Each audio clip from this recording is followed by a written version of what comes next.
नमस्कार, मी पूजा राठोड. जयाद्री महाराष्ट्र न्यूज चॅनलमध्ये आपलं स्वागत आहे. पाहाव्यात आजच्या काही ठळक घडामोडी. महाराष्ट्राची प्रकाश वाहिनी समजले जाणारे कोयना धरण तुडुंब. धरण पाणलोट क्षेत्रात पावसाचा कहर. सकाळी 11 वाजता धरणाचे दरवाजे 9 फुटावर. नदीपात्रात प्रतिसेकंद 67,700 क्युसेक पाण्याचा विसर्ग.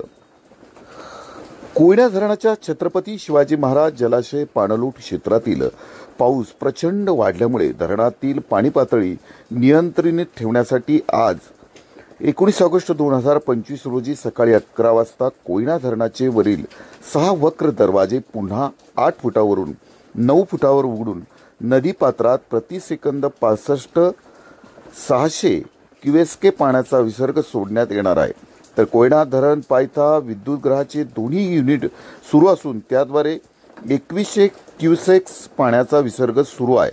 यामुळे नदीपात्रात एकूण 67.700 क्युसेक पाण्याचा विसर्ग सुरू झाला आहे.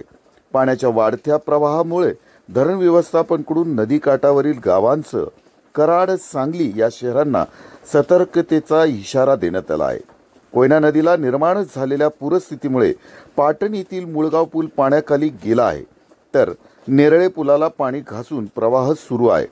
तसेच अगदीच नदी काठावर असणाऱ्या नागरिकांना सुरक्षित स्थळी स्थलांतरित व्हावे असे आवाहन प्रशासनाकडून करण्यात आले आहे.